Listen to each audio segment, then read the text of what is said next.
Bonsoir et bienvenue. Oh, le petit coup de sonnette. Bonsoir et bienvenue dans l'équipe du soir. Ravi de vous retrouver. On est ensemble jusqu'à minuit pour évoquer toute l'actualité sport, l'actualité ballon en particulier. Un mot également de Novak Djokovic qui a perdu aujourd'hui à Monte-Carlo. C'est du tennis, évidemment, le numéro 1 mondial en difficulté. Pour parler de toute cette actualité dans cette semaine de Coupe d'Europe avec l'Europa League ce soir également, un casting de choix avec un président de choix que vous allez découvrir dans un instant. Oh bonsoir. Rico Blanco. C'est pas la première fois que je la porte. C'est vrai? Non. Elle m'avait échappé, celle-ci, mais elle est très belle. Comme beaucoup de choses. Ça m'arrive parfois. Du rouge, du gris qui s'apparente à du blanc, du bleu également avec le Parisien. C'est les Blues, c'est City, je crois, non? C'est ça? C'est ça, vous êtes dans le thème. Quand on parle de Vendôme, j'ai l'impression qu'il est dans la place, non? Oui, il est. Oh, excellent. C'est humour. Si vous papillez aussi. Même Nabil l'aurait pas fait. C'est vrai, c'est vrai. Faut être de Paris, non, Nabil, il joue tous les ballons. La tigresse de l'équipe du soir, très élégante. Magnifique. Vous allez elle est toujours avec le président. Est-ce que vous êtes? Oui, en plus vous êtes en duel très rapidement dans l'émission. Vous faites bien. Vous faites bien. Bonsoir, Mélisande. Ça devient gênant, Hervé. Là. Ah oui, on va terminer par Guillaume Dufy, le commissaire Valentin. Bonsoir, vous allez bien? Quel organe. Oui. Hein? C'est un peu le Benjamin Biolay de l'émission. Ah, c'est vrai. Ah, ouais. Ah oui. Hein, je prends et j'accepte C'est un bon compliment. Ah oui, c'est un excellent. Benjamin Biolay qui d'ailleurs regarde l'émission. Sérieux. Ah bah, salut alors. Oui, bonsoir, Benjamin. On écoute sa musique, c'est normal qu'il regarde l'émission. Et il a bien raison en tout cas. Fan de Lyon. Il est fan de Lyon. Oui, il est né à Villefranche. À tous ceux qui sont nés à Villefranche, je suis pas. Non, mais il est réputé fan de Lyon. Il y en a une qui supporte Lyon, je crois. Enfin, en tout cas, ça a toujours été le cas, visiblement. Bonsoir Virginie Saint-Célie. Bonsoir tout le monde. Alors, ce soir, voilà ce que je vous fais gagner. 1987, la génération de Ben Arfa, Karim Benzema, Samir Nasri. Est-elle une génération sacrifiée? C'est un livre de Maxime Masson aux éditions Exuvie. Et c'est à gagner sur le compte Twitter de l'équipe du soir. Et c'est un beau sujet. Oui. La génération Je 87. plus sois. On est d'accord.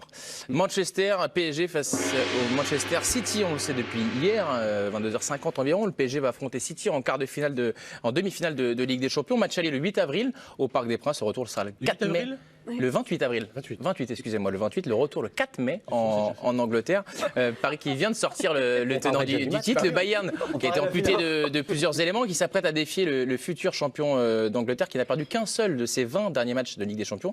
Et c'était contre Lyon, justement, le fil rouge de cette soirée. C'est un adversaire plus compliqué que le Bayern pour Paris. Manchester City, deux chroniqueurs ne sont pas d'accord. Jingle, duel. Pour Éric Blanc, oui, c'est plus compliqué. Et pour Mélisande Gomez, non, pas forcément. On va débuter, aller avec Éric Blanc. Plus dur.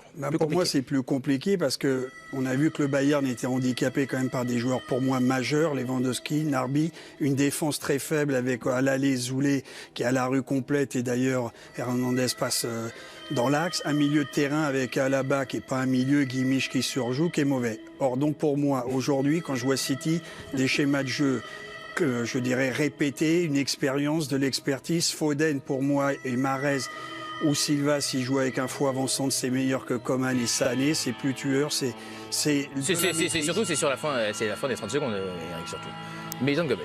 Oui, Eric vient de nous expliquer que le Bayern était une équipe en bois, donc je ne suis pas tout à fait d'accord avec cette analyse. Moi, dans ce que j'ai vu sur cette saison de Manchester City en Ligue des Champions, je les trouve moins impressionnants que le Bayern. Je pense que c'est un adversaire qui va correspondre aux qualités du PSG.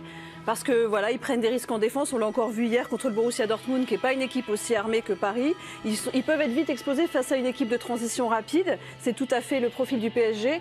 Et je pense que rien ne peut être moins compliqué pour le PSG maintenant qu'il a éliminé le Bayern. Parce qu'il y a aussi de se mettre du côté du PSG oui. au niveau de la... Duel de croqueurs entre Mélisande Gomez et Éric Blanc. Vous pouvez voter, évidemment, soit pour l'un, soit pour l'autre. Réagir à cette émission sur le compte Twitter de l'équipe du soir et également les tweets #EDES. En attendant, le président Hervé Penaud, qui j'espère n'a pas été influencé par le début d'émission à la présentation de Mélisande Gomez, qui a été... Non, mais j'avais pas besoin d'être influencé. Ah. Chaos, mais c'est terrible. Pour Éric, c'est quasiment du Hagler Hearns. C'était un Oula. petit titube, au bout d'un moment, hop, il tombe à terre. Eric, enfin, soyons sérieux. Rappelons-nous ce qu'on avait dit avant le match du Bayern. Mais le Bayern, c'est une équipe incroyable, ils vont battre le Paris Saint-Germain. Je m'étais même souvent énervé un jour ici. On disait, attendez, en face, c'est pas des enfants non plus. Paris, c'est quand même une équipe de très haut niveau. Et à l'époque, on nous expliquait qu'il n'y avait pas meilleur que le Bayern pour battre Paris. Aujourd'hui, on ne peut pas dire ça aussi de City. C'est-à-dire qu'ils ont fait le boulot contre Bayern. Maintenant, il va y avoir City, qui est un adversaire de très haut niveau, très bonne équipe. Mais comme l'a dit Mélisande, je veux dire, c'est un adversaire qui est dans les cordes du Paris Saint-Germain. D'autant plus, je vous dis que le Bayern semblait vraiment l'épouvantail quasiment de cette Ligue des Champions. Alors, c'est vrai qu'il y a eu des absents. Bon, on ne sait pas qui sera là, qui ne sera pas là dans 2 semaines déjà. Aussi bien du côté Paris Saint-Germain que du côté. Ce sera quand même dur pour City d'avoir autant d'absents. Aujourd'hui, on ne peut pas dire que City, ce soit plus dur pour Paris que le Bayern. C'est un adversaire de très haut niveau, comme l'était le Bayern. Dans les absents, il y avait notamment. Donc, mon point à Mélisande, évidemment. On avait compris. Dans les absents, il y avait notamment Niabri qui avait le Covid. Ça peut arriver à tout le monde. Oui, donc c'est vrai. le problème aujourd'hui avec cette donnée-là, par exemple, c'est que les effectifs peuvent être décimés. Verratti l'a eu 2 fois, au moins. Donc ça, c'est à prendre en compte. Mais sinon, sur le papier, je rejoins Mélisande. C'est une équipe qui a une caractéristique quand même de plutôt ouvrir le jeu et d'essayer de marquer, que je pense qu'ils vont venir au parc pour marquer. Donc qui dit marquer, dit laisser des espaces. Et on sait que c'est une équipe clinique, le Paris Saint-Germain. Dès qu'elle a des espaces avec Neymar à la passe et Mbappé en profondeur, ça peut être terrible. Donc voilà, elle a des attaquants extraordinaires, beaucoup plus forts que ceux de Dortmund. Je vois pas Paris ne pas marquer, je vois pas Paris ne pas faire trembler City. Ça va être jouable. C'est évidemment un adversaire énorme, City, mais c'est jouable. On peut pas dire que Paris va avoir plus dur à faire que face au Bayern. Regardez quand même les statistiques qu'on a ressorties avec les équipes qui préparent cette émission. Ligue des Champions, 3 buts encaissés en 10 matchs. Et en Première Ligue, 23 buts encaissés sur 32 matchs. Oui, par rapport au le Bayern n'avait pas perdu un match en Ligue des Champions. Depuis 2 ans. D'accord, oui, mais dans ces cas-là, on ne dit rien. Mais, les City a une bonne défense. Je ne sais pas, là, on n'est pas sur la base de 5 matchs. C'est une super équipe. Je peux reprendre parce que vous êtes 3 et peut-être 4. D'abord, quand on disait que le Bayern allait avaler PSG, c'était 1 mois avant de savoir que Lewandowski s'est blessé 1 semaine avant. D'accord, en équipe nationale. On ne savait pas qu'il n'était pas là. Donc ça a changé la donne. Et ils ont perdu. Narby. Bon, moi je te dis, je regarde les matchs, je maintiens Sané, Coman, ça joue sur les ailes, mais c'est pas tueur, c'est pas décisif dans la surface. Foden est un tueur, que ça soit Mahrez, il y a de l'expérience. City a un milieu avec Gundogan, Rodri, De Bruyne qui est là, faux avançante, un banc, Gabriel Jesus, Agüero qui était blessé. A priori, Guardiola décide de jouer en faux avançante, d'où Gabriel Jesus remplaçant. Du monde derrière. Diaz en défense centrale. Non, mais il n'est pas question de dire que City, c'est une petite équipe. Non, mais juste une chose, Hervé. Moi, j'ai dit que ça serait plus compliqué. Mais il y a 15 jours, on m'avait dit que Porto-Dortmund, avec des gens autour de la table, que c'était des équipes, fallait surtout éviter de temps en temps. Moi, j'avais dit que c'était le meilleur tirage. PSG ne l'a pas eu, les deux sont tombés. Déjà, première chose. Et là, moi, je te regarde, tu m'as dit, on rigolera. On verra le 4 mai. On rigolera. Non, tu m'as dit... KO, tu m'as fait comprendre. Non, mais je n'ai pas dit que Paris Saint-Germain passera, attention. Moi, je t'ai dit, est-ce que c'est plus compliqué? J'ai pas dit qu'ils les battront. J'ai dit que c'est plus compliqué que le Bayern que j'ai vu, même s'ils ont fait un énorme match à l'aller. Et après le match, après le match, on va regarder City. Imagine que Paris Saint-Germain marche sur City. Je dis n'importe quoi. À la fin, je dirais, tu vois, finalement, avant, on était obligé de jouer. On a bien compris. Et là, juste la dernière fois, c'est quand même une équipe qui n'a pas gagné ses 2 matchs à la maison. Qui? Je ne sais pas de qui je parle. Le Paris Saint-Germain, qui a fait match nul contre le Barça et qui a perdu contre le Bayern. Qui n'a pas gagné à la maison 2 fois. Et les a gagnés en Ligue des Champions. C'est tout. Mais les a gagnés ça. Messieurs, on peut faire la place quand même à Guillaume Dufy, qui est étonnamment bien sage, bien calme. Mais je me dis que ça ne durera peut-être pas très longtemps. Entre ce débat où est-ce que Éric Blanc est seul contre tous, ou est-ce que vous allez venir à sa rescousse? Non, je ne vais pas venir à sa rescousse. Je ne vais pas venir à sa rescousse. Je pense que City est un adversaire largement à la portée du Paris Saint-Germain, surtout si le Paris Saint-Germain... Largement. Mais ça ne veut pas dire qu'ils vont passer. Non, mais largement. Il est moins un sens. Mais il a le droit de le dire. Bien sûr. Je ne suis pas un héros. Un spécialiste de City, mais les dernières rencontres de City, les rencontres que j'ai pu voir la saison passée, l'équipe est à peu près le même, la manière de jouer est à peu près la même aussi. En Ligue des Champions, il y a de la place pour faire mal, il y a de la place pour appuyer, il y a de la place pour... Ils ont pris 3 buts depuis le début de saison. Mais attends, mais Bertrand, contre qui ils ont joué? Contre Borussia Mönchengladbach? Non, mais sans il y a de la place pour que le jeu de transition de Paris Saint-Germain fasse mal, mais Manchester City est collectivement, comme le Bayern, beaucoup plus costaud aussi que le Paris Saint-Germain. Donc c'est un adversaire à la portée. Je pense que c'est un duel carrément équilibré. Avant la blessure de Lewandowski, très franchement, j'étais persuadé que le Bayern allait passer, parce que je pense que le Bayern, collectivement, dans la... Et même avec les il y avait un coup à jouer, Guy. Même avec moi je pense que c'était beaucoup plus compliqué, surtout... oui, mais enfin, il n'y avait pas Verratti et pas Marquinhos. Moi, j'ai encore le match aller. Jean match aller, Marquinhos était là sur les 30 premières minutes, et le Paris Saint-Germain a aussi souffert. Collectivement, Paris, ce n'est pas City, ce n'est pas le Bayern. Mais le football de Paris convient à celui du Bayern et convient à celui de City. Justement, par rapport à ce que disait Mauricio Pochettino, c'était avant le match retour contre le...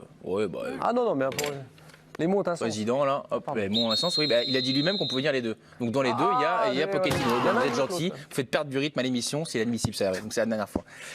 Mauricio Pochettino, la veille du match retour donc face au Bayern, qui disait que le PSG devait être imposer ses idées, être dominant. On écoute Pochettino et on revient. Pochettino. On sait comment joue le Bayern et je ne pense pas qu'ils vont changer de style de jeu. On essaiera d'imposer nos idées. Le football, c'est un jeu et on verra qui aura le contrôle et qui imposera ses idées. Nous devons bien défendre, garder le ballon et attaquer pour faire mal à notre adversaire. C'est notre défi pour demain, après un match gagné à l'extérieur. Demain, on a besoin d'attitude et d'aptitude à garder le ballon. Le jeu sur les côtés, c'est l'une des qualités du Bayern. Nous avons souffert à l'aller, mais nous avons gagné. Nous voulons gagner mardi et corriger les choses. Ça enrichit clairement le débat.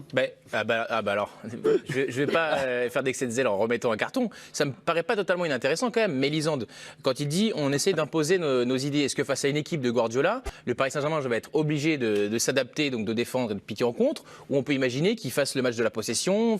Comment est-ce qu'ils peuvent contrecarrer les plans de Guardiola? Il faut se méfier des déclarations de Mauricio Pochettino ou de Pochettino, comme vous voulez, en conférence de presse, puisqu'il enfonce un peu c'est un peu de la naphtaline. Oui, alors il va imposer ses idées. Bon. C'est de la com, je trouve, d'un ennui mortel. Et si on fait le match des confs de presse, là, pour le coup, Guardiola part avec un avantage, parce que quand il parle de jeu, c'est toujours un peu. Oui, mais il y a quand même une évolution entre l'aller et le retour sur le Bayern. Il a pas. Ça, c'est sûr. Ce qui est sûr, c'est qu'il n'est pas parti pour subir, parce que je pense qu'ils n'auraient pas pu faire 2 matchs en subissant autant. Et d'ailleurs, ils ont beaucoup moins subi au retour, alors qu'on s'attendait, vu la jurisprudence Barcelone d'avant. Ils ont eu des occasions très nettes, ils méritaient au point de gagner ce match, et c'est le match qu'ils ont perdu. À l'inverse, voilà, c'était un peu les 2 matchs en trompe-l'œil. Contre City, je ne pense pas que tu puisses partir en disant on va garder la possession du ballon. Parce qu'en plus, ça les arrangerait presque. Alors, regarde, même le Leeds de Bielsa, qui est quand même le chantre de la possession, de l'attaque, des prises de risque, ils ont dû cadrer 2 tirs. Mais ils étaient à 10. Hein. Oui, et en plus, là, il y a une vraie différence technique entre les 2 11. Donc, on ne peut pas faire de miracle. Je pense qu'il faut les laisser prendre les risques, s'exposer et les frapper là où ils ont mal. Ce qui va changer pour City, c'est qu'à mon avis, dans leur parcours européen et même en championnat d'Angleterre, ils vont rencontrer pour la première fois des attaquants qu'ils ne rencontrent jamais. C'est-à-dire que il y a Salah, Mané. Oui, d'accord. C'est pas leur meilleure saison. C'est pas du haut niveau là. Oui, cette année, oui, mais d'accord, c'est pas leur meilleure saison. Donc là, notamment en Coupe d'Europe, je suis désolé, la menace qu'incarnent Neymar et Mbappé, ça va les obliger à défendre différemment, même si je trouve que Guardiola. Harry Kane. Et Harry Kane. Mais c'est pas du niveau de papier sur Haaland pour le présenter comme. Mais j'ai le droit de penser que. Mais il a raté ses matchs là pour le coup. Haaland quand même, j'ai le droit de penser. Non, mais quand même que. Et que Neymar et Mbappé ensemble, c'est supérieur à l'attaque de Dortmund. Mais tu peux pas quand même dire qu'en Angleterre, là, il y a parmi les meilleurs attaquants du monde, ils n'ont pas rencontré des joueurs de très haut niveau. Harry Kane, c'est un monstre. Mbappé, il n'a pas toujours été monstrueux. Là, il l'a été sur les matchs de Coupe d'Europe, il n'a pas toujours été. Neymar, bon, c'est assez plein de son comportement un peu fluctuant parfois. Ses absences. Donc, ses absences. Donc des joueurs de très haut niveau en Angleterre, les Salah, les Mané, les Harry Kane, les Cavani qui est là-bas, ça m'en vient. Plus tout. C'est dans 15 jours, il peut s'en passer des choses. Aujourd'hui, je trouve que l'effectif de City est complet. L'infirmerie est vide. Je pense que l'infirmerie est vide. Je pense que Guardiola a cette possibilité de faire tourner parce que City est déjà champion, même si mathématiquement c'est pas jouable. Donc il y a une gestion du temps qui peut être bénéfique à City. Nos amis parisiens en championnat. Ça reste quand même un objectif majeur, n'ont plus le droit à aller. Les années, ils avaient 15 points d'avance et on disait que c'était mauvais pour eux pour jouer la Coupe d'Europe parce qu'ils avaient 15 points d'avance et qu'ils étaient tout mous. Certains disaient, Oui, mais tu vois, c'est réversible comme argument. Non, ce qu'il y a, c'est que déjà, c'est le match aller avec ce but à l'extérieur, donc il va falloir que le PSG gère différemment. Moi, ce que je vois, c'est sur les 2 matchs retour dans le jeu courant. J'emploie cette expression au rugby, ils n'ont marqué qu'un but sur penalty. Lorsque l'Anglais marche sur le pied d'Icardi à 5 mètres et le ballon était dans les mains du gardien, donc ils peuvent avoir 0 alors qu'ils ont une attaque de feu. Ils ont pris un poteau, une transversale, mais ils ont mis un but sur penalty sur les 2 matchs au Parc des Princes. C'est incroyable par rapport à la force de frappe. C'est vrai qu'au Parc, il y a un petit souci. C'est incroyable. Et moi, je dis que City, ils doivent s'inspirer d'une chose, c'est du match retour de Barcelone. Parce que au retour de Barcelone, ils ont été avalés comme jamais. Et que City, je pense à les joueurs, et leur force pour moi, c'est qu'ils ont plusieurs buteurs.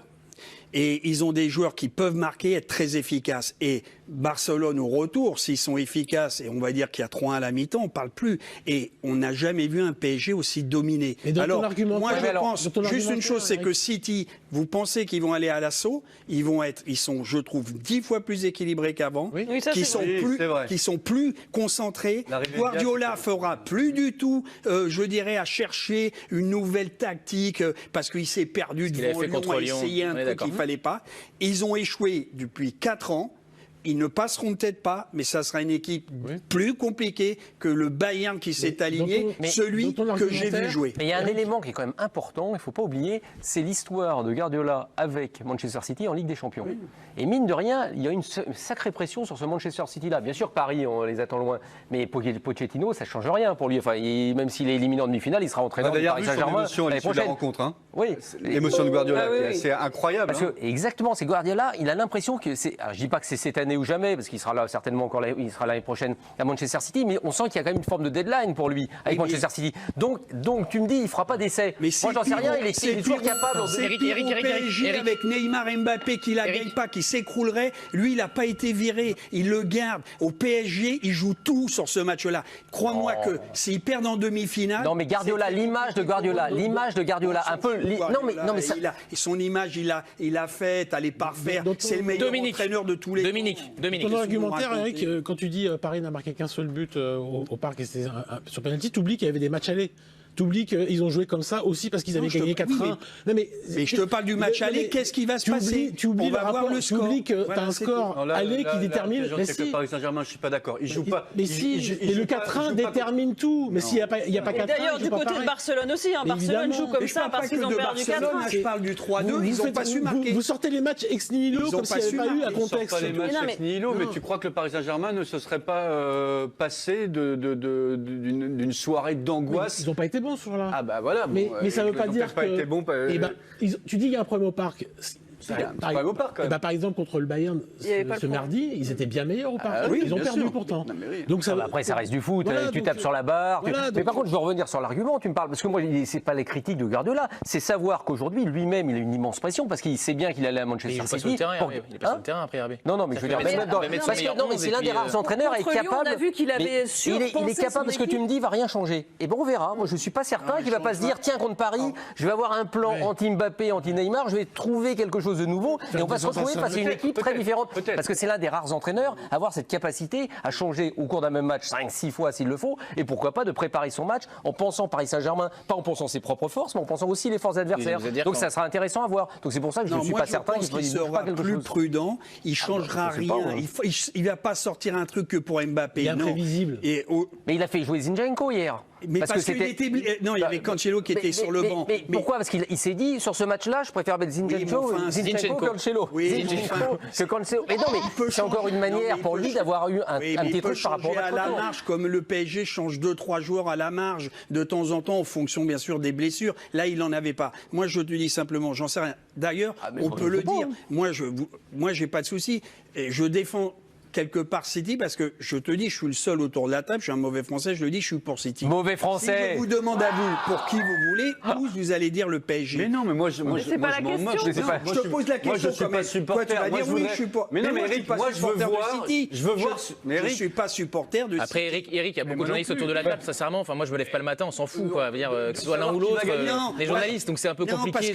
Mais si, parce que de temps en temps quand même, et heureusement. Non, mais pour le football français, tu préférais que le Paris Saint-Germain passe, évidemment. avant. pourquoi Enfin, j'aime- c'est logique. Oui, mais tu sais Je veux pourquoi dire, j'aimerais que City passe? Moi, je suis au bout. Alors, c'est vrai que Barcelone et Moi, c'est Guardiola. j'aimerais que Guardiola la gagne pour Formidable. faire taire tout ce que j'entends. Car à chaque fois. Qui le critique? mais qui Ah, il y a- critique Guardiola? Mais non, mais. Guardiola, on parle d'un des meilleurs entraîneurs du monde. Il a échoué depuis 2016. On dit qu'il est Oui, arrivé à City. il a échoué, c'est le- 3 trophées, c'est 4 du titres foot de de perdre champion, des matchs. plus de 100 buts. Et à chaque fois, non, mais j'entends les mecs disent Guardiola. Mais qui dit point ça d'interrogation. Mais le gars, il rit Paulinet du C'est soir au comme matin, avec meilleur entraîneur du monde. Mais pas vous. Ah bon, bah non. Mais en revanche, Mais peut-être personne. Bertrand de temps en temps. Non, mais- Ah oui, sur Guardiola, oui, c'est bien Non, mais connu. là, j'entends. Non, Eric. Non, Vous êtes très- non, mais Eric, Guardiola, je veux te dire, je pense qu'il veut la gagner pour lui. Ça fait longtemps qu'il ne l'a pas gagnée. Oui, Je bah. ne suis pas sûr que ce soit une revanche. Il a envie de la gagner. C'est l'une des plus belles compétitions. Il a gagné le championnat. Il veut la gagner. Vous êtes, Normal, vous êtes très en forme, mais ça me fait plaisir. Il y avait un duel il y a quelques minutes maintenant entre Eric Blanc et Mélisande Gomez. La question de savoir qui a gagné, c'est Mélisande, la Tigresse. Désolé, Voilà. Eric. Flatté, récompensé par les C'est pas dire que Paris tweetos. va passer. hein. Ah bah oui. Un président suivi. L'équipe française. Comment on On ne dit pas espérer gagner le duel. Comment dit Hervé, l'Ukrainien, il s'appelle comment qui peut jouer à gauche Zinchenko. Ah, c'est mieux. Page de publicité, on revient rapidement. On va revenir sur l'UEFA qui envisage la fin du but à l'extérieur. Si vous voulez, on se Bonne ou mauvaise idée, on arrive ici quelques instants. Guillaume Eric Excusez-moi. Non mais vous faites que de parler. C'est insupportable. Vous parlez à chaque fois, c'est la reprise des pubs. On peut parler pendant la Oui, pause, mais non sauf que les gens n'entendent rien sinon, Guillaume. Et là, il y a un retour Ah oui, public, il faut que ce soit propre. C'est la pause, ils nous entendent pas. C'est raté. Donc, vous regardez l'équipe du soir, une émission apaisée, dans la bonne humeur, soyez-en sûrs, avec autour de la table Hervé Penaud, Mélisande Gomez, Guillaume Dufy, Éric Blanc, ainsi que Dominique Il semble que vous Sévrac. alliez danser, Bertrand. Ah, mais, on aimerait beaucoup. Et le président a passé son appel à la présidence de la République, donc on espère qu'on sera écouté. Manu, mi-mai. Surtout pour les restaurateurs et les autres. L'UEFA chamboule tout, c'est le deuxième thème de cette émission. L'UEFA qui réfléchit, beaucoup trop peut-être, à supprimer la règle du but à l'extérieur en cas d'égalité lors des rencontres à élimination directe de Coupe d'Europe. Cette règle qui existe depuis 1969 et la commission donc des compétitions qui devrait trancher fin mai entre ceux qui souhaitent voir la donne changer uniquement sur les prolongations, c'est d'ailleurs l'idée première, et ceux qui veulent étendre ce changement au temps réglementaire également. Donc l'UEFA qui envisage la fin du but à l'extérieur. Est-ce que c'est une bonne ou une mauvaise idée? Habillage à l'américaine. Dominique Sévrac. Mais non, mais moi, ça fait partie du scénario, de la dramatique des matchs. Je trouve que ça rajoute un sel incroyable. Ça permet aussi à Assouli parfois de nous donner quelques moments de radio magnifiques contre l'OM et Mola Un ancien journaliste, journaliste. Tout le monde a écouté cet extrait-là. Ils me font douter ces Tchèques. Parce qu'on a tous à un moment donné calculé dans notre tête, mais attends, là, s'ils gagnent 2-1, on s'est tous trompés, donc c'est pour ça que ça nous fait rire. Et donc oui, c'est un piment supplémentaire du football, donc moi je n'ai pas envie de m'en passer. Donc il ne faut pas s'en passer pour Avi Assouli. C'est une manière de voir, ça résume. Non, le piment, la dramatique que ça donne. Avi Assouli fait partie de l'histoire. C'est vrai, c'est vrai. Suiveur marseillais. Non, mais tu parles de suspense, là, par exemple, tu arrives à la fin du temps réglementaire, tu es à 3-3, tu continues. Le suspense reste entier. Je parle du match Paris Saint-Germain-Bayern. Si t'as pas les buts qui comptent double en cas de match nul à l'extérieur. Oui, non, mais tu peux toujours rajouter. Bon, donc, non, mais je vois pas. Non, mais aujourd'hui, je vois plus l'intérêt de ça. Ça, c'était un truc qu'on se disait, comme les gens, ils mettaient le bus. Donc, à un moment, si vous marquez à l'extérieur, ça prouvait que vous étiez un peu plus offensif. Donc, c'est une prime à ceux qui, à l'extérieur, faisaient des efforts. Aujourd'hui, c'est beaucoup moins le cas. Et puis, entre les grosses équipes, ça attaque de tous côtés. Il y a plus tellement de calculs. Alors après, on peut se retrouver sur un match comme hier, où effectivement, Paris Saint-Germain ne marque pas avant-hier, ne marque pas, alors qu'ils ont eu beaucoup d'occasions. Alors, ça les pénaliserait si ça s'était passé à l'extérieur. Je trouve ça un peu ridicule. Vous êtes à 3-3, il y a une prolongation, et puis ça y est, on passe à autre chose. Maintenant, il faut dépasser ça. Ça a pu exister à une certaine époque, on peut comprendre pourquoi. Aujourd'hui, on est passé dans une ère nouvelle. Au contraire, c'est du jeu, un peu plus de jeu. Et profitons-en. Il y a encore quelques équipes qui jouent bloc bas quand même en Ligue des Champions. Bien sûr, il y en a. Donc il y a quelques équipes qui ne prennent pas de risques. Dans les 8, il y en a quand même peu là. Non, mais l'Atlético. Plus t'avances, moins il y en a. Bah oui, mais enfin bon, la véritable Ligue des Champions, elle commence pas en poule. On s'ennuie lors des matchs de poule. Elle commence en 8e et en quart de finale. Vraiment. Mais vraie Ligue des Champions. Par exemple, il y a encore des duels déséquilibrés quand même. Messieurs, dames, sur l'histoire récente de la Ligue des Champions et les matchs qui ont marqué les esprits, la remontada al 6-1, bon, c'est un souvenir négatif, on s'excuse auprès des supporters parisiens, mais ça n'existe plus. Hein. Mais ça existait, mais... Si on enlève... Si on enlève ça, bien sûr, il y a plus cet ingrédient. Et alors Pas très grave. On aurait parlé de... On peut faire qu'un match aussi au lieu de deux, on supprime le match sur terrain neutre, on en fait qu'un. Moi, je serais pour qu'un seul match. Un seul match Vous êtes sérieux là? Sur terrain neutre? Ah, vous voulez même supprimer l'aller-retour? Il y avait 4-0. Il y a eu 4-0. Voilà, moi tu peux avoir des Pourquoi il n'y a pas de remontada? 5-0, Mais pourquoi il n'y a pas de remontada? D'accord, mais j'ai dit juste que le 4-0, Oui. ensuite pour que le Barça se qualifie comme ils l'ont fait, fallait qu'ils... Gagne 5-0. Bah oui, mais sauf que le Paris Saint-Germain avait marqué. Oui, je sais. Donc après, il fallait. Mais Bah je veux oui. dire, si t'as une remontada 0-4, parce que ça 5-0, change, c'est C'est pas une mal non plus. remontada aussi. Non, pas mal je vois- non plus. non, mais je vois même pas. Non, mais je vois pas où le souci. Ils ont gagné combien? Ils ont gagné 600. Eh ben alors. Oui, mais avec le but, avec le but à la fin, Non, mais etc. au niveau Enfin, de ça la partie de. dramaturgie du Oui. match, ce que t'expliques Bertrand, Parce que c'est quand j'essaie- Cavani marque, on se dit tous Bah oui. qu'ils sont qualifiés puisque le but de Cavani à l'extérieur. Ça rajoute de la C'est dramaturgie. quand même pas Parce que j'ai essayé d'expliquer. Alors, moi, je dis le contraire. Alors, marques un but et t'es alors, qualifié. je te dis le contraire. La dramaturgie, elle vient sur la fin de match où tu sens qu'il y a possibilité de passer parce que finalement, comme il y avait eu un but de Cavani, bah, logiquement, tu ne devais jamais passer. Et puis, il y a le troisième, il y a le 12-0 quatrième, il y a et le tu marques un cinquième. but, tu il y a peux le sixième. qualifier. Alors là, la dramaturgie est encore plus grande. Non, Bah mais oui, tu- parce qu'il y a le but à l'extérieur. Qui compte double. Mais oui, mais Parce oui, que mais sinon, Hervé, il non, mais là, gagne il dit 1, 2, n'importe 3, quoi. 4, 0, Il dit n'importe quoi. Bertrand, l'UEFA réfléchit, c'est plutôt une bonne nouvelle. Mais vous êtes. Non, mais d'accord, mais au lieu. Là, vous faites de l'humour. Non, Mais mais c'est vous très bien, non. vous aimez bien, vous trouvez ça bien. Bien sûr, oui, c'est je très trouve ça bien. bien. Mais Je pourquoi? trouve ça Dites-moi bien. pourquoi. Mais parce que je trouve qu'aujourd'hui, même de plus en temps de pandémie, il n'y a plus de public. Bah, oui, bon, ça n'a non mais Non, mais espérons qu'on passe à non, mais autre chose. J'espère qu'on Dans évoluera, 10 ans. j'espère qu'on va changer, mais peut-être. D'ailleurs, j'ai un message à On Manu. ne fera pour plus ça. peut-être. Peut-être. Peut-être en France. En Non, France, je ça trouve continuera, mais que ailleurs. toutes les équipes jouent, ne ferment plus le jeu. Alors vous avez exception naninana. Non, je D'accord. trouve que voilà, c'est l'évolution une du règle qui est passée, révolue, et il faut évoluer. Le jeu, il se ferme quand tu arrives en demi-finale et en finale. On le voit, ça peut se débloquer sur un fait de jeu, un coup franc, un penalty, un truc. Mais plus tu montes vers le haut niveau, plus il faut être fort en défense déjà pour gagner. C'est une priorité dans tous les sports co. Donc à un moment donné, c'est inhérent à la hauteur de l'événement. Premier. Deux, ce qu'on pourrait dire que c'est contre, c'est que l'équipe à l'extérieur va faire éventuellement une prolongation, donc une demi-heure de plus à l'extérieur qu'elle n'a pas chez elle, si elle se retrouve. Donc celui qui est avantagé au tirage au sort en recevant gagne cette petite demi-heure à la maison. Mais sinon, moi je suis pour, parce qu'il y a des équipes parfois, avec ce but à l'extérieur, seraient capables de bétonner d'entrée. Bien sûr. Tu gagnes 3-1, t'es mis 1-0, tu restes derrière, alors, tu prends le risque de faire 2-0, mais Ah oui, tu oui, restes, tu prends le- il faut le pas le match jouer, est le risque. pourri, tu tiens jusqu'au bout.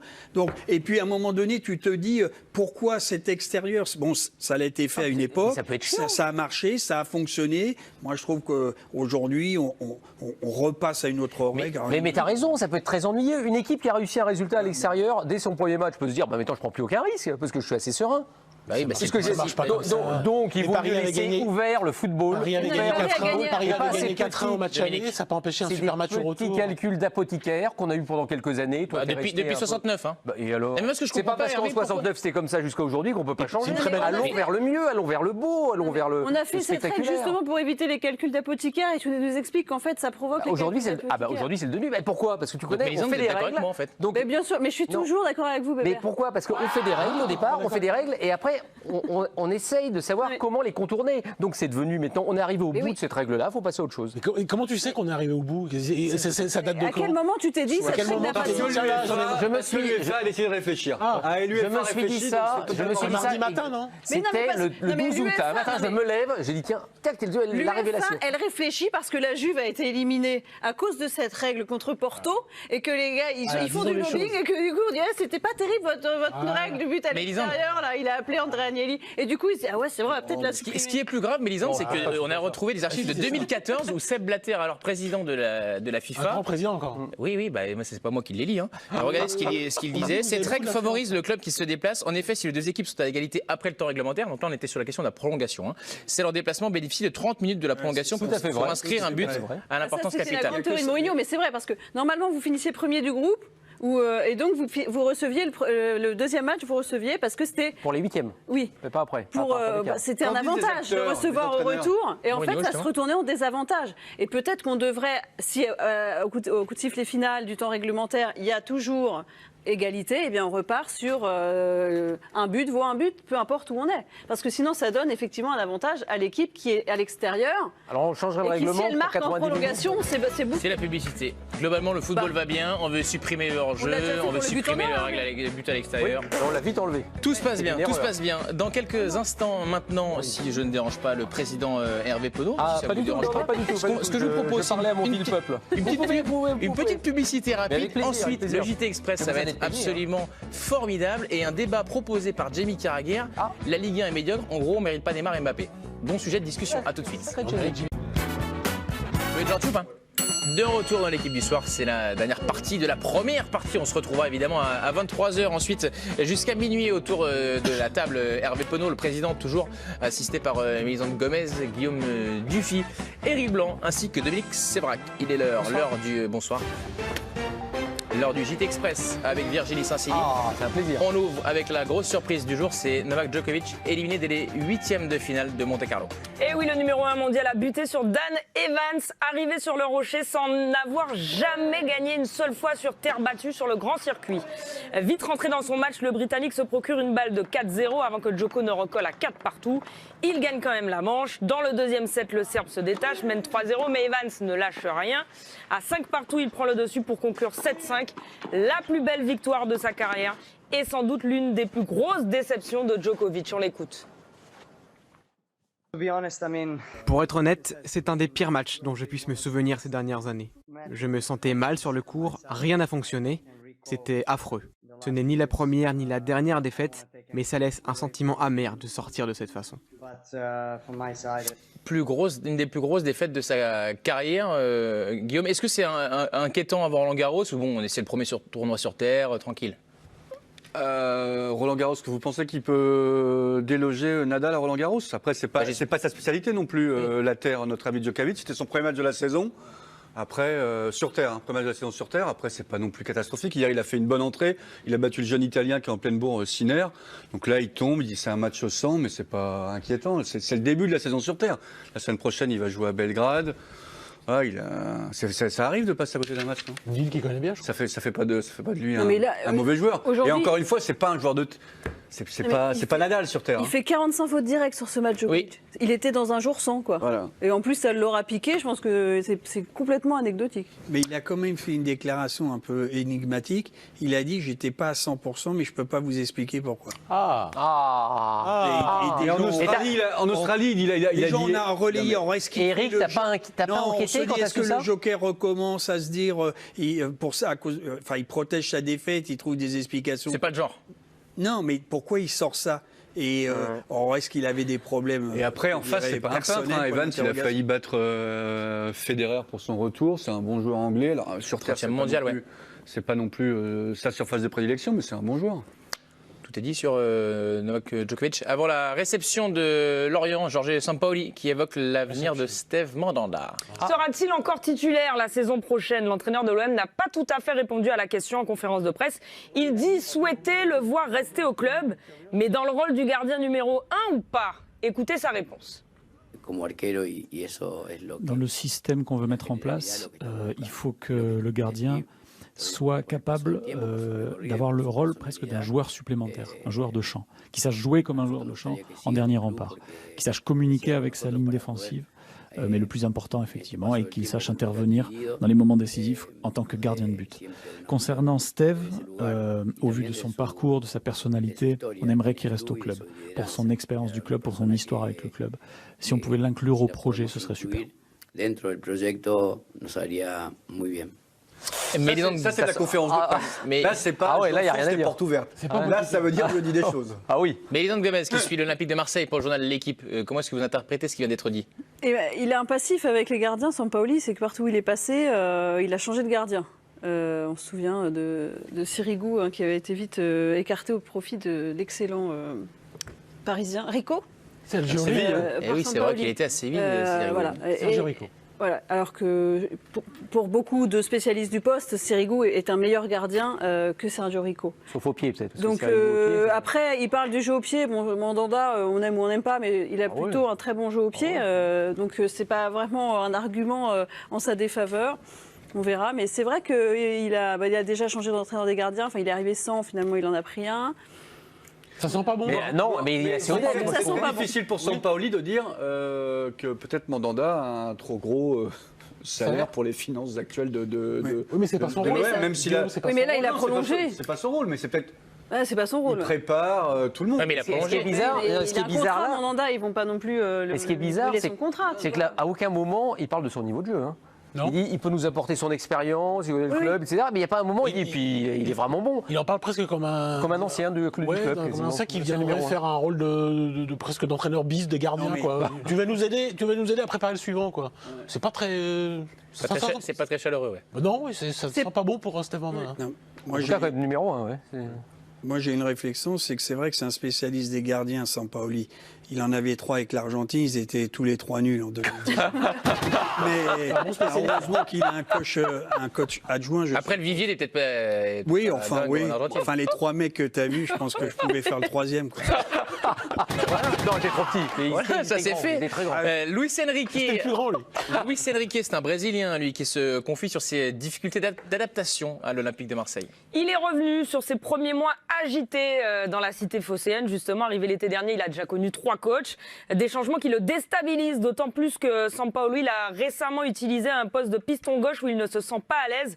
Je dois améliorer mon travail défensif, mais si le coach veut me positionner plus haut, j'apprécierais, car c'est là où je joue depuis que je suis tout petit. Avec Villas-Boas, tout le monde parlait portugais, c'était plus facile pour moi de comprendre les consignes. Là, on parle en espagnol, mais aussi en anglais ou en français. Ça m'aide à progresser, à comprendre davantage. Après, l'aspect tactique et l'intensité des entraînements ne sont plus les mêmes. Oui, Guillaume? Ça me fait marrer parce que on entend déjà des voix, des gens qui regrettent le départ de Villas-Boas. C'était mieux avant. Enfin, je trouve que. Il le fait jouer maintenant. Oui, il lui apprend. Il est là aussi. Non, mais il est là aussi pour essayer de mettre ses idées en place. Il joue dans une défense à 5 dans le couloir gauche. Le pauvre, on le présente. Bon, ça fait 2 matchs. Hein. Non, mais d'accord, mais on le présente il y a quelques semaines comme un attaquant capable d'apporter beaucoup, un attaquant. Ça va lui donner. Peut-être qu'il va devenir gardien. Il va peut-être finir gardien à la place de. Et donc là, le pauvre, bon, ce sont des interviews. Moi, je suis content. Voilà, au moins, il répond. Non, mais attendez. Il est malheureux. Il vit très mal les 3 changements d'entraîneur. Il voulait peut-être un peu de stabilité à Marseille. Non, mais il ne faut pas oublier une chose, c'est que bon, déjà, il n'y a pas ma vie, certains joueurs ne sont pas là, mais peut-être que lui, Sampaoli, lui voit quelque chose. Oui, parce que moi, je me souviens très bien de Karim Benzema. Non, prenons Karim Benzema. À l'époque, je suivais Lyon. On en discutait souvent avec Karim Benzema, à la fin des entraînements. Excusez-nous. À l'époque, il avait plutôt 18 ans, c'est un jeune joueur. C'est toujours un mec super sympa. Mais il est formidable, Benzema. Maintenant, Super mec, moi, ça fait très longtemps que je ne l'ai pas vu. Mais c'est Hervé qui refuse. Non, j'ai arrêté de lui parler. J'ai dit, mettons, c'est fini, cette histoire.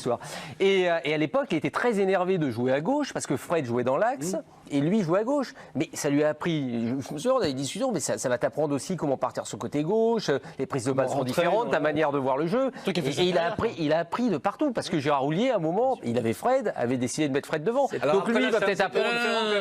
Ainsi, il joue vraiment. Ainsi s'achève la biographie de Karim Benzema par Hervé Pogno. Passionnante, pas forcément totalement dans le sujet. T'as fait sa carrière un peu, non, en lui expliquant tout ça. Je pense que je suis un peu à l'origine, effectivement, de sa carrière.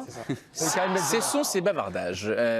Bruno Genesio, tacle Longoria après ses critiques sur le modèle français. Le coach rennais prend la défense de ses compères qui, pour lui, sont sous-cotés. Il ne supporte plus la dévalorisation de la formation et des joueurs et aimerait plus de solidarité de la part des médias de l'Hexagone. Quand je vois ce que fait Stéphane, quand je vois ce que fait David Guillon à Reims, quand je vois ce que fait Michel Derzakarian à Montpellier, par exemple, quand on ramène au budget et à l'effectif qu'il y a, on peut aussi parler d'Olivier Dalloglio, il y en a plein d'exemples d'entraîneurs français qui font très bien leur travail et qui ne sont pas mis en avant parce qu'ils n'ont pas la carte. Parce que dès qu'il y a un entraîneur étranger qui arrive, c'est toujours extraordinaire, tout va être révolutionné. Parfois c'est le cas. Et il faut le souligner. Et c'est l'apport d'entraîneurs étrangers nous aide aussi à progresser. Mais parfois, il y a des entraîneurs français qui travaillent très bien. Et le travail de ces entraîneurs-là ne sont pas mis en avant. Forcément, tout le monde n'a beaucoup envie d'en parler. On n'en parle pas. Non, mais il a raison, mais il répond pas à la Longoria. Non. Il répond pas à la Longoria. Non. Il mélange deux choses. Guillaume. Vous serez en P2. Ça m'exaspère. Vous serez en P2, Guillaume. Vous allez venir à 23h. Il s'est calmé, oui. C'est le premier débat de la deuxième partie de l'émission. Voilà pourquoi on voulait vous diffuser cet extrait. Que celui-ci, c'est le plus intéressant. J'aimerais bien, mais je crois que Mathieu Maé en régie ne sera pas forcément d'accord. Mais moi, j'adorerais. Je pense que c'est passionnant. Mathieu Maé, c'est qu'il y a un président ici, donc c'est un peu moi qui décide. C'est lui qui vous a placé ici en attendant. On connaît les dates des demi-finales. C'est pas simple. On connaît les dates de demi-finale de la Ligue des Champions, Virginie. Ça y est, les Parisiens sont fixés sur la suite de leur programme. Ils recevront Manchester City au Parc le 28 avril et se déplaceront le 4 4 mai au retour. Dans l'autre confrontation, le Real accueillera Chelsea à l'aller le 27 avril avant d'aller à Londres le 5 mai pour le retour. Des transferts, en tout cas, du transfert. Julien Lafilippe qui prolonge chez Deceuninck Quick-Step. Oui, pas vraiment un transfert, du coup il reste. Son contrat va désormais jusqu'à 2024. L'équipe belge a annoncé la nouvelle ce matin. Le champion du monde reste donc lié 3 ans de plus avec la formation qui lui a offert ses débuts dans le monde professionnel. C'était la chose la plus logique à faire et à aucun moment il a été question de faire différemment. Voilà ce qu'il a communiqué. Je continue avec ma famille et je remercie les sponsors pour la confiance qu'ils continuent de me montrer. Un transfert, là, en l'occurrence, si vous me l'accordez, Gaël Fickou qui quitte le Stade français pour le Racing. Le transfert du centre international était prévu pour la fin de saison. Il changera de maillot plus vite que prévu, finalement, puisqu'il devrait rejoindre le voisin francilien dans les jours à venir pour signer son contrat. Ironie du sort, il aurait dû jouer une dernière fois sous les couleurs du Stade français samedi. Et face à qui ? Eh bien, face au Racing, justement. Le match a finalement été reporté. Les Ciels et Blancs ayant joué l'UBB le week-end dernier, où 2 cas de Covid ont été diagnostiqués hier. C'est le début de la fin. Ah oui, c'est pire que le foot en fait. Je suis d'accord parce que ça veut dire quelque part que le Stade français peut-être ne croit plus pour cette année en tout cas à la 6e place, même s'ils sont 8 ou 9 avec des points de retard. Fickou arrive, c'est vrai qu'Henri Chavancy est pété, le 3/4 centre. Oui. Donc le Racing va retrouver une paire de l'équipe de France, Vakatawa-Fickou. Mais moi je trouve ça un peu scandaleux. Ah oui, il faut le dire. Non, mais mouille-toi un peu aussi. À un moment, il faut que tu prennes tes responsabilités. J'ai l'impression que tout le monde parce que toi, t'arrives avec les serviettes, le peignoir et pas bouche.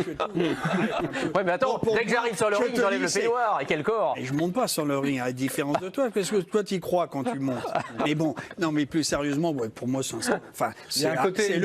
le rugby marche sur la tête. Et on se footballise et ça, c'est... Empire. Baskettise. Au basket, une semaine. Les gars, ils avaient un contrat qui avait une semaine. En plus, vous aimez le rugby. Je pensais qu'ils dormaient. Le foot. Le foot, tu peux le critiquer, mais il y a quand même des périodes. Toi-même, tu parles de mercato à droite, à gauche. Mais il y a des périodes. Là, à 15 jours de la fin du championnat, il y a un type qui débarque chez le voisin. Moi, j'aime pas. C'est pas comme si l'entraîneur de Borussia Mönchengladbach avait déjà signé à Dortmund, par exemple. Ça pourrait pas arriver. S'il y avait un truc comme ça, on en parlerait. Évidemment. Ce serait le bouquet de roses. Excellent, magnifique. En NBA, Stephen Curry qui régale encore. Il régale face au très faible Oklahoma City Thunder qui enchaîne 8 défaites consécutives. Le meneur de jeu des Warriors a claqué 42 points, sublimé par une folle adresse à 3 points, 11 sur 16. Ajoutez à cela 8 passes, 6 rebonds et seulement 29 minutes de jeu. Et vous obtenez quoi ? Probablement le meilleur joueur du moment en NBA. Mais l'image de la nuit, c'est ce panier à 3 points, à la fois fou et totalement improbable, de Luka Doncic au buzzer qui fait gagner des Mavs miraculés chez les Grizzlies, 114-113. C'est la 2e fois de sa carrière qu'il remporte un match sur le gong. Et on va terminer par les Jeux insolites de France Piron. C'est à suivre à 21h sur notre antenne. Soyez là parce qu'elle vous attend de pied ferme, à Philibourg aussi. Et comme je suis sympa pour vous chauffer, je vous montre un petit extrait, regardez. Et France, regarde, je suis prêt, je fais même une zizou. Et je suis prêt à participer à cette descente. Oui, j'ai mis mon casque, j'ai vraiment un vrai casque de professionnel. Je vois rien, je suis bigleux. Bonjour la petite française qui fait Armégan avec la meilleure du monde. Attention, elle est 3e maintenant. Attention, il faudrait un miracle pour se qualifier pour la finale. Il peut tout se passer, on l'a dit. Cette partie-là de la piste est très compliquée. Et oh là là, c'est terrible. C'est diffusé ce soir, en tout cas sur la chaîne de l'équipe. Dominique Sévrac, merci beaucoup à Virginie Sansili pour le JT Express. On va poursuivre. Comment ? Bravo Virginie. Exactement, on la félicite. La Ligue 1 est médiocre, oui.